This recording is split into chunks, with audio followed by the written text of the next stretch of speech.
이번 주 말씀은 에베소서 4장 29절부터 32절 새롭게 된 그리스도인이라는 제목으로 은혜 받겠습니다. 한 주간도 복되고 승리하시는 주간 되시기를 예수님의 이름으로 축원합니다. 오늘 이 말씀을 가지고 에베소서 4장 29절부터 32절 새롭게 된 그리스도인 새롭게 된 그리스도인이라는 제목으로 같이 은혜 받는 시간 갖습니다. 인구 통계를 정확하게 셈하는 것은 어렵습니다. 몇 명이 태어나고 몇 명이 죽고 비슷한 통계를 낼 수는 있겠지만은 정확한 숫자를 맞히기에는 조금 한계가 있는 것 같아요. 이 세계에서 우주에서 가장 인구가 많은 나라는 중국입니다. 14억이나 돼요. 말이 14억이지 생각해 보세요. 얼마나 태어나고 얼마나 죽는지 통계가 되겠습니까? 그러니 대충 몇 명이다. 워낙 땅이 크고 인구가 많으니까 숫자 세기가 힘들어요. 뭐 다른 나라도 마찬가지예요. 몇 억씩 되는 그런 나라들이 참 많이 있습니다. 인도도 많죠. 여러 가지로 우리나라는 뭐 6천만 명이 뭐 7천만 명 정도 된다 하는데 조금 넘는다 하는데 나라별로 인구가 통계를 낼 수가 없다는 얘기입니다. 대한민국의 종교별로 숫자를 따지니까 뭐 기독교, 천주교, 불교, 뭐 유교 모든 거 다 통합하니까 6천만 명이 넘는데요. 이게 말이 됩니까? 아니, 인구가 6천만 명이 조금 넘는데 종교 숫자가 다 통합해서 보니까 6천만 명이 넘는 거예요. 그러니까 서로 중복되고 우리가 많다, 너희가 많다 막 이렇게 주장하다 보니까 대한민국의 모든 사람들이 다 종교인이야. 무교가 없어요. 근데 기독교, 우리 개신교를 볼 때 출석하는 사람의 수 평균적으로 1,000만 명이나 하죠. 1천만 명. 뭐 이거는 거의 숫자가 맞잖아요. 1천만 명 정도 된다고 하는데 1년에 단 한 번도 사찰을 찾아가는 일이 없어도 불도다, 불교인이다 하는 경우와는 사정이 다르죠. 우리 개신교는 그래도 매주마다 교회 나가잖아요. 그래서 거기서 성경 공부도 하고 또 여러 가지 교제도 하고 말씀도 듣고 그러니 숫자는 거의 비슷하게 정확하게 맞아 되는 그런 통계가 되는 거예요. 흔히 교회 다니는 사람들을 뭐라고 부릅니까? 크리스찬이라고 하죠. 기독교인이다. 성도다. 사도행전 11장에 보니까 그때서야 비로소 그리스도인이라고 부르게 된 거예요. 그 전에는 그런 말이 없었는데 사도행전 11장에 그때서야 비로소 기독교인이다. 크리스찬이다. 라는 말이 되는 거예요. 그 말은 뭐냐? 다시 말해서는 그리스도를 위해서 살고 그리스도를 위해서 일하고 그리스도를 위해서 죽는 사람들을 말하는 거예요. 그러니까 이 기독교인, 크리스찬이라고 그리스도인이라고 부르는 것은 아주 중요한 겁니다. 가볍게 생각하면 안 돼요. 그 기독교인이라는 그 소리에는 엄청난 내용이 담겨 있는 거예요. 예수님 말씀대로 살고 예수님 말씀대로 죽고자 하는 그러한 사명감이 있다는 거예요. 그래서 기독교인이라는 말이 함부로 하면 안 되는 거야. 책임감이 있어요. 무겁게 받아들여야 된단 말입니다. 사도 바울이 뭐라 그랬습니까? 옛 습관을 버리고 새롭게 된 사람들을 새로운 피조물이다 그랬어요.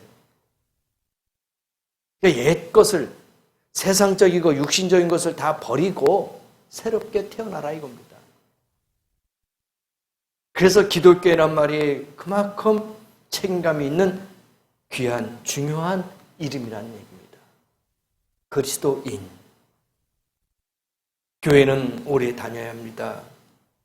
또 여러 가지 직분도 맡아야 합니다. 그러나 그보다 더 중요한 것은 그리스도인으로서의 자기의 구실을, 자기의 책임을 다해야 된다 이겁니다. 책임감이 없으면 안 돼요. 우리가 직장 생활을 하는 거 한번 보세요. 직장인들. 책임감 있게 자기 일을 맡아서 잘 해야 됩니다. 나에게 맡겨주신 이 일들을 책임감 있게 잘 수행해야 돼요. 만약에 그렇게 못한다면 그 회사에서 쫓겨납니다. 기독교인들은 마찬가지예요. 그리스도인들도 마찬가지란 말입니다. 자기 구실, 자기의 책임을 다 해야 돼요. 이것을 못하면, 사명 감당을 못하면 어떤 직분도 어떠한 일도 못한다는 얘기예요. 책임감이 있어야 돼요. 새롭게 무엇인가 변화가 있어야 된다 이겁니다. 그래서 우리가 모든 걸 보면은 업그레이드란 말이 있잖아요. 계속 새롭게 개발하고 새롭게 발견하고 새롭게 만들어내야 돼요. 옛날에 있는 그대로 가지고 가면은 시대에 뒤처진단 말입니다. 우리의 신앙도 마찬가지예요. 우리의 그리스도인들도 마찬가지입니다. 과거에 그대로 집착해 있으면 안 돼요. 진보적인 믿음을 갖고 있어야 된단 말입니다. 신앙을 갖고 앞으로 전진해야 된단 말입니다. 그래서 우리는 본문을 통해서 그리스도인들이 어떻게 살아야 하며 무엇을 해야 하는가를 발견하게 되는데요. 제가 몇 가지로 말씀을 드립니다. 첫째로, 새롭게 되기 위해서는 마귀로 틈을 타지 못하게 해야 된단 말입니다.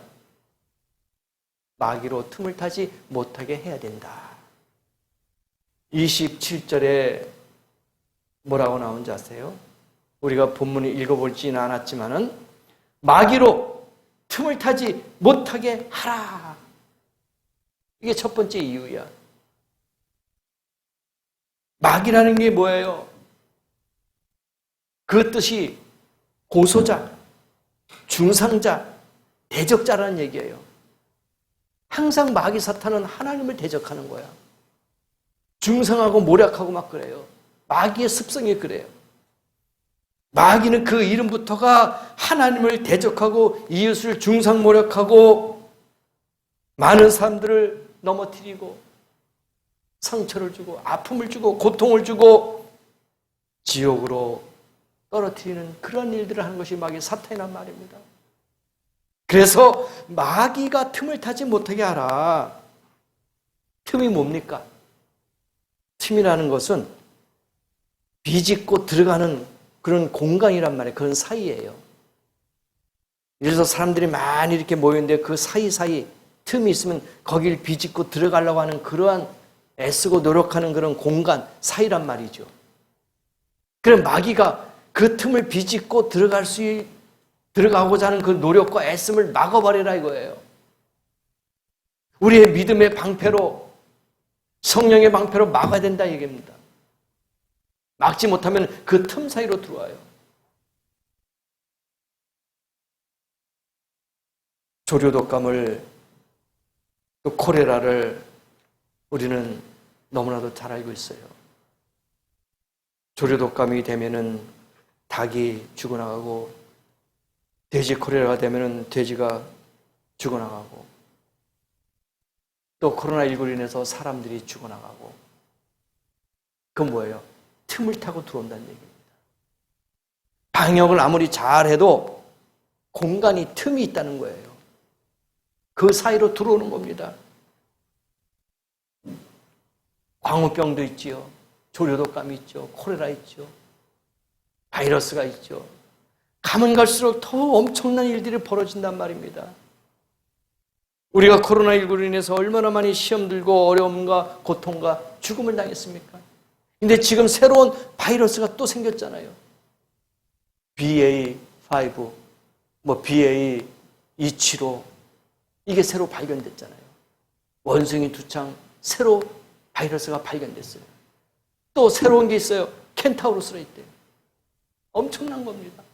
새로운 약을 개발하기 전에 새로운 변종의 바이러스가 자꾸 생기니까 현대의학으로 그걸 못 따라가요. 백신을 만들 수가 없어. 기간이 안 돼. 그래도 백신을 개발한다 할지라도 그 약 효과가 3개월밖에 안 되니까 계속 맞아라. 1차 맞아라, 2차 맞아라, 3차, 4차까지 막 계속 맞으라 하잖아요. 3개월이면 효과가 떨어져요. 그 틈을 차고 들어오는 거야, 자꾸. 마귀의 습성이 바로 그거예요. 틈을 타고 들어오잖아요. 효과가 없어요. 전염성과 바이러스와 같은 마귀의 힘, 언제 어떤 틈새로 스며드는지 전염되는지조차도 모를 만큼 집요하게 다가서고 있단 말입니다, 여러분. 막지 않으면, 방역하지 않으면 뚫고 들어와요.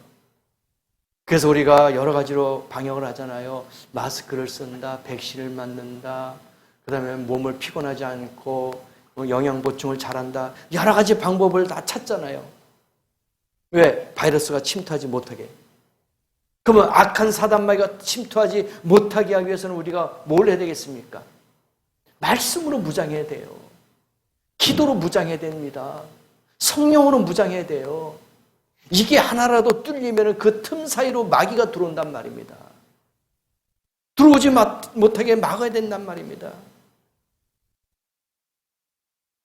우리가 사단을 대적할 때 두 가지를 조심해야 됩니다. 첫 번째가 과대평가하지 말아라 이거예요. 과대평가는 거야, 이게 바로. 마귀가 우리가 사단을 대적할 때 두 가지를 정말 조심해야 돼요. 너무 과대평가, 두려워하고 무서워 전전긍긍하는 것은 잘못입니다. 사단은 이미 하나님의 권세 아래 무릎을 꿇었기 때문입니다. 그러니까 뭐냐? 야, 마귀가 너무 위대해. 과대평가하는 거야. 마귀가 너무 능력이 있어. 우리가 과연 이길 수가 있겠어? 아니야. 우리는 힘이 없어. 우리는 할 수가 없어. 너무 마귀를 과대평가해요. 이게 잘못이란 얘기예요. 예수님께서 마귀 권세 죽음까지 이기셨잖아요. 우리는 하나님의 자녀 아닙니까? 그래서 마귀를 물리치면, 대적하면 마귀가 물러갈 줄 믿습니다. 성경에도 그러잖아요. 마귀를 대적하라. 그러면 너희를 피하리라 그랬잖아요. 마귀를 과대평가하지 마십시다. 이게 조심해야 될 거예요. 또 한 가지는 반대로 과소평가야. 너무 얕잡아 본 거야. 사단의 강교함이라든지 집요성을 과소평가하면 안 됩니다. 틈을 타고 들어와야 돼요. 무섭습니다. 너무 과대평가해서도 안 되지만 과소평가해서도 안 된다. 이거예요. 잘못하면 그 틈사로 들어온다. 우리가 방역, 코로나19가 뭐 몇만 명 있을 때는 막 걱정하고 근심하고 막 거리두기 하고 마스크 끼고 막 철저하게 막 QR코드 찍어서 출입하고 그랬잖아요. 그러다가 몇천 명으로 딱 떨어지고 하니까 이제는 거리두기도 해제하고 마스크도 이제 실외에는 필요 없다. 실내에서만 해라. 여러 가지로 다 봉인 해제가 됐어. 그러다가 지금 4만 명이 넘었어요, 어저께. 이제 올 여름에는 최고 30만 명이 넘는다 하잖아요. 지금 와서 또 뭐라 해요? 또 방역 조치를 하는 거야. 풀어줬다가 또 막았다가 풀어줬다가 막았다가. 시청에서 저한테도 문자 계속 와요. 지켜달라고. 그 다음에 들어올 때 그거 다 기록하는 거, 또 소독 방역하는 거, 그것도 기록해달라. 옛날에 했던 거 폐지했는데 또 시작했어요. 그러면 어느 때까지? 그러니까 스스로 항상 개인이 준비하고 철저하게 막고 있어야지 누가 해주는 건 아니에요. 마귀 사탄의 그 틈새도 마찬가지입니다. 시험도 마찬가지예요. 내가 스스로 지키는 거지 누가 대신해 주는 건 아니란 얘기입니다. 내가 마귀 사탄과 1대1로 싸워서 이길 수 있는 힘을 길러야지 누가 키워주는 게 아니에요. 그러면 어떻게 이길 수가 있겠습니까? 첫 번째가 틈을 주지 말자 이거예요. 틈을 주지 말자. 다시 말하면 허점과 약점을 주지 말자 이거예요. 마귀는 그 약점과 허점을 가지고 침투해요. 아, 저 사람은 저게 약점이야. 아, 저 사람은 저게 허점이야. 저것만 우리가 건드리면은 저 사람 넘어와. 저 사람 타락하게 돼 있어. 아, 저 사람 물질이 약하네. 물질로 한번 탁 치면은 예수님도 부인하고 교회도 안 나갈 거야. 아, 저 사람은 건강이 약하네. 한번 탁 치면은 아유, 저 사람 병원에 입원하고 골골하고 하니까 교회도 못 나갈 거야. 이 약점을 계속 치는 거야. 아, 저 사람 명예가 있어. 명예가 약점이야. 그 명예를 또 자꾸 치는 거야. 그러니까 허점과 약점을 보이지 말자 이거예요. 마귀 사탄에게. 그러면 침투해서 들어온단 말입니다. 운동 스포츠 하는 것도 마찬가지예요. 선수들이 보세요. 허점, 약점을 치고 들어가는 거예요. 그래서 이기는 거야. 상대방에게 약점과 허점을 보이면은 뚫리게 되어 있어요. 전쟁도 마찬가지죠. 허점이 드러납니다. 약점이 드러나요. 그러면 거기에 집중적으로 침투하게 되는 거예요.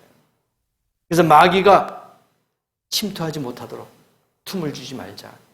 그것은 허점과 약점이다. 또 하나는 하나님 편에 서야 된다 이거예요. 하나님 편에 서자. 누구의 소속에 있느냐에 따라서 승패가 갈라져요. 하나님 편에 속해 있으면 분명히 우리는 이긴단 말입니다. 마귀가 침투하지 못해요.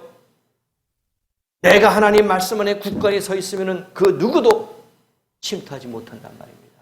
마귀가 물러가게 되어 있어요. 건들지 않습니다. 건강한 사람에게 무슨 바이러스가 침투합니까? 건강한 사람에게는 어떤 것도 침투하지 못해요. 약한 사람에게 오는 거야. 내가 누구에게 속해 있느냐에 따라서 마귀가 침투하기가 쉽다 이겁니다. 여러분은 하나님 편에 서야 될 줄 믿습니다. 그래야지 마귀가 틈을 타지 못해요. 약점을 보이지 마세요. 허점을 보이지 마세요. 거기에 마귀가 공격할 수가 있다는 겁니다. 한국 전쟁이 끝난 지가 올해로 72년 됐어요. 50년이 발발했으니까 벌써 지금 2022년 아닙니까? 72년 됐어요.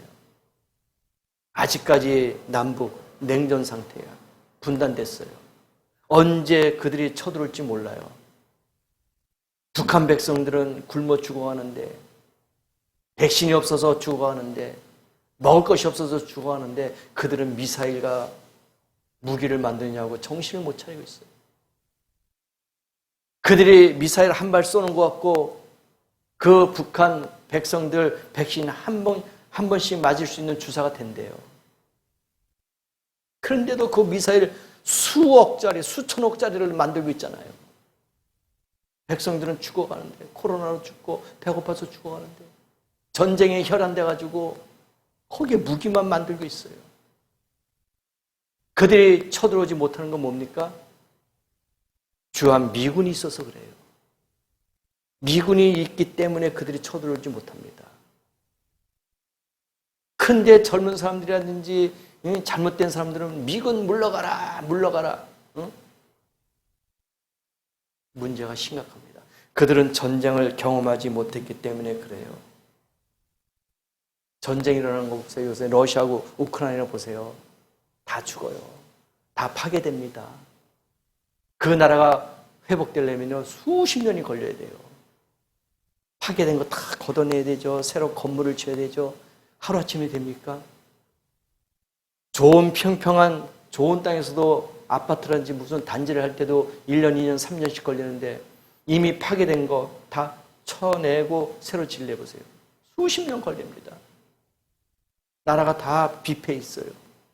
근데 전쟁 일어나지 않게끔 우리가 기도하고 노력을 해야 되는데 미군 물러가라? 주한미군 물러가라. 지금 그러고 있어요. 물러가면 우리나라 위태롭습니다. 그나마 미군이 있고 최신 무기가 있기 때문에 우리나라가 이렇게 평안하게 있는 겁니다. 최전방위는 아직까지 긴장 상태예요. 언제 도발할지 몰라요. 언제 총을 쏠지 모른단 말입니다. 그걸 아셔야 돼요. 그래서 마귀를 이겨야 됩니다. 물리쳐야 됩니다. 틈을 주지 말아야 돼요. 그래서 우리가 틈을 주지 않기 위해서는 노력하고 애쓰는 성도가 되어야 된다. 두 번째는요, 은혜를 끼쳐야 된다 이겁니다. 은혜를 끼쳐야 된다. 29절에 뭐라고 나와 있습니까? 더러운 말 입 밖에 내지 말아라. 덕을 세워라. 선한 말을 해라. 은혜를 끼쳐라. 본문에 말씀해 주셨어요. 사람들을 웃기는 거라든지 울리는 거 어려워요. 그렇죠? 사람을 웃기는 거 그 쉬운 게 아니에요. 울리는 거 어렵다는 사람 많이 있어요. 근데 어떤 사람은 웃기는 게 더 쉽다, 울리는 게 더 쉽다 이렇게 하는데 제가 볼 땐 둘 다 어려워요. 쉬운 게 아닙니다. 코미디언들 보세요.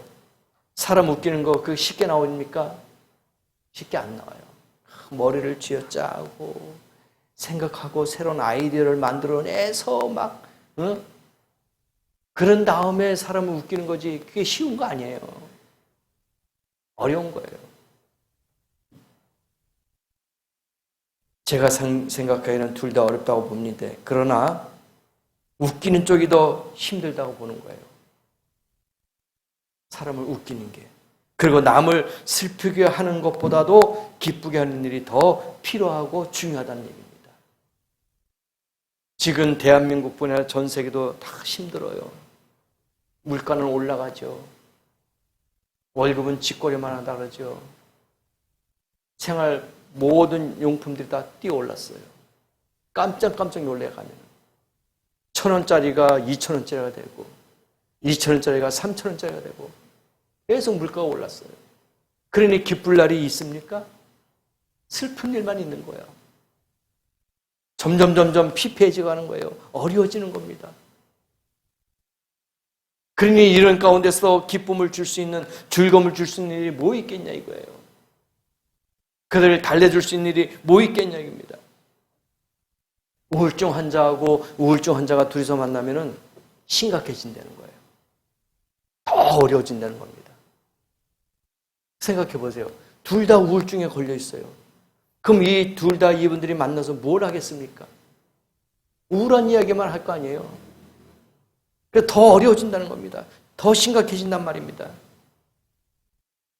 그들이 웃고 기쁘고 즐거운 삶을 살기 위해서는 행복해야 되는데 행복할 일이 없다는 거예요. 그런 사람을 만나기가 쉽지 않다는 얘기입니다. 그러니까 어려워지는 거예요. 그래서 우울증 환자가 이별하는 드라마나 사별하는 영화를 보면은 우울증이 더 도진되는 거예요. 더 심해진다는 거예요. 그래서 우울증 환자들에게는 코미디 같은 프로그램, 웃음을 주는 그런 시사적인 그런 걸 자꾸 보여준다는 거예요. 이 웃음을 유발하는 거야. 억지로라도 웃겠고. 그래야지 회복된다는 거예요. 우리는 다른 사람들에게 말과 행동으로 은혜를 끼쳐야 될 줄 믿습니다. 기독교인들이 바로 그거예요. 우리의 사명이 그거란 말입니다.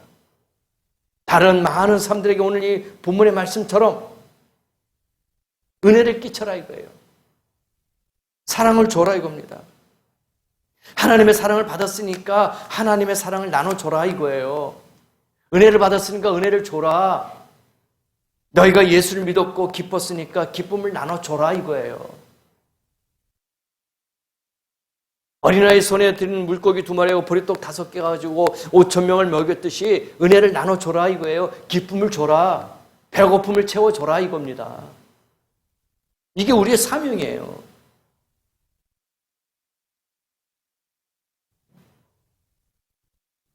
우리는 내 이웃에게 어떤 것을 끼치고 있는지,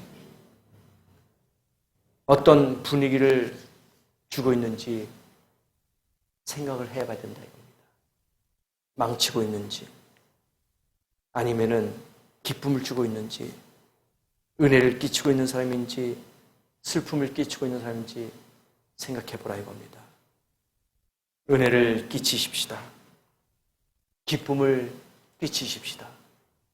슬픔의 소리보다도 기쁨의 소리가 얼마나 좋습니까? 아픈 소리보다도 즐거운 소리가 얼마나 좋습니까? 그런 소리를 들을 수 있도록 말 한마디라도 우리가 상대방에게 은혜를 줄 수 있는, 기쁨을 줄 수 있는 그러한 하나님의 성도가 되어야 됩니다. 세 번째는 서로 용서해야 된다. 32절 말씀 뭐라고 했습니까? 서로 인자하게 하며 불쌍히 여기며 서로 용서하기를 하나님이 그리스도 안에서 너희를 용서한 것인가 같이 하라. 용서를 해라 이거예요. 용서하기를 하나님이 너희들을 사랑한 것처럼, 너희들을 용서한 것처럼 너희도 그렇게 용서해라 이거예요. 인간은 상대적 존재 아닙니까? 짝이 다 있어요. 모든 것이 다 짝이 있단 말입니다. 오른쪽, 왼쪽, 위, 아래, 앞뒤 다 짝이 있어요. 오른손, 왼손, 오른발, 왼발 모든 게 다 상대적 존재입니다. 멀고 가깝고 크고 작고 모든 것이 다 상대적인 것 같아요. 그래서 상대성이 있는데 형식도 예절도 다 상대가 있다 이겁니다. 생각해 보세요. 무인도에 있는 사람이 구두 신고 양복 입고 넥타이 입고 있을 필요가 있어요? 없어요. 무인도에 나 혼자 살고 있는데 내가 양복 입을 필요가 뭐 있어? 안 그렇습니까? 내 마음대로 하면 되는 거야. 상대가 없으니까. 혼자 있으니까. 그런데 우리는 상대성 원리를 볼 때 상대가 있잖아요. 다 모든 원리가. 그래서 상대가 있기 때문에 조심해야 되고 상대가 있기 때문에 용서해야 되고 혼자 하는 것은 짝사랑이죠. 결혼도 혼자 못합니다. 둘이 하는 거예요. 그래서 서로 사랑하고 짐을 나누고 고통을 분담해야 된다는 얘기입니다. 상대방이 다 있다는 거예요. 나 혼자 사는 것이 아닙니다. 나 혼자 해결하는 거 아니에요. 서로 하는 거예요. 함께 하는 겁니다. 더불어 하는 겁니다. 그래서 여러분은 항상 내 앞에 누가 있다는 가정하에 생각하면서 용서하고 베풀고 나누는 그런 성도가 되야 됩니다. 내 앞에는 항상 누가 있는 거예요. 보이지 않는 하나님이라도 내 앞에 계시잖아요. 그럼 내가 주님을 위해서 뭘 해야 된다 하는 것을 생각해야 되지 않겠습니까? 늘 그런 마음을 갖고 살아야 됩니다. 우리에게는 서로 함께 윤리가 필요합니다. 서로 용서하시고 서로 사랑하시고 서로 짐을 나누시고 서로 고통을 분담하시는 그런 성도가 되어야 된다. 너 혼자 해라 하는 생각은 버려야 됩니다. 내가 알아서 해라 하는 생각을 버려야 됩니다. 같이 서로 더불어 그렇게 해야 될 줄 믿습니다. 하나님처럼 그렇게 해야 된다는 얘기입니다. 하나님이 너희를 용서한 것처럼 해라 이겁니다. 이거 하나님의 뜻이란 말입니다. 내가 용서받은 것처럼 용서하라 이겁니다. 서로를 용서하고 그래야 우리 사회가 살기 좋은 나라가 되지 않겠냐. 우리의 가정이 살기 좋은 행복한 가정이 되지 않겠냐. 우리의 일터가 아름다운 터전이 되지 않겠냐. 이렇게 생각하는 거예요. 마지막으로 성령을 근심하게 하지 않아야 된다. 30절 말씀에 뭐라고 나왔습니까? 성령을 근심하게 하지 말라. 성령을 근심하게 하지 말라. 부모의 마음을 근심하게 하는 자는 불효자예요. 혹은 페르나라고 합니다. 불효자가 되는 거예요. 페르나입니다. 부모님을 근심하게 하고 있어. 부모님의 마음을 아프게 하고 있어요. 효자가 아니야. 불효자예요. 페르나예요. 영적으로 보세요. 우리는 영적으로 하나님을 아버지라고 부르지 않습니까? 우리는 영적인 자녀라고 생각해 보십시다. 내가 하나님을 사랑하지 못하고 내가 하나님의 마음을 근심하게 한다면 뭐예요? 우리는 불효자야. 영적 불효자야. 영적 페르나가 된단 말입니다. 왜 무엇 때문에 근심하냐 이거예요, 우리가. 말씀 안에서. 왜 말씀 안에서 우리가 행복해야 되는데, 즐거워야 되는데 왜 우리가 근심하냐 이겁니다. 근심하는 건요, 하나님을 믿지 않기 때문에 근심해요. 하나님을 믿을 수 없으니까. 하나님을 너무 경시하니까 근심하는 거야. 그렇죠? 능력의 하나님을 우리가 믿는다면 근심할 이유가 없어요. 기적과 공급의 하나님이라면 우리가 근심할 이유가 없어요. 그러니까 믿음이 연약하니까 근심하게 되는 거예요. 믿음에 떠나 있으니까 근심하는 거야. 하나님의 능력을 믿지 못하니까 근심하는 거예요. 그렇지 않습니까? 능력이 하나님이라면 왜 근심해요? 걱정 없잖아요. 염려가 없잖아요. 또 하나님의 자녀들이 죄 짓고 제 멋대로 살 때에 근심하게 되는 거야. 죄가 있으면 근심하게 돼요. 그렇지 않습니까? 마음속에 무거운 죄가 있어. 무거운 짐이 있어. 근심하게 되는 거야. 하나님을 떠났으니까. 하나님의 말씀을 소홀히 취급하고 세상 소리에 귀를 기울이고 있을 때도 근심하게 되는 거예요. 말씀을 더 기울여야 되는데 어떤 분이 그런 말 할 때 목사님이 힘이 나요. 세상에 나가면 힘들고 일주일 동안 어렵고 직장 생활하면서 일하면서 힘들었습니다. 살맛이 안 나요. 다 어렵습니다. 그런데 주일날 교회 가서 목사님 말씀을 들으면 힘이 납니다. 하나님 말씀을 들으면 기뻐요. 그 소리 들을 때가 가장 좋은 거예요. 그렇지 않습니까?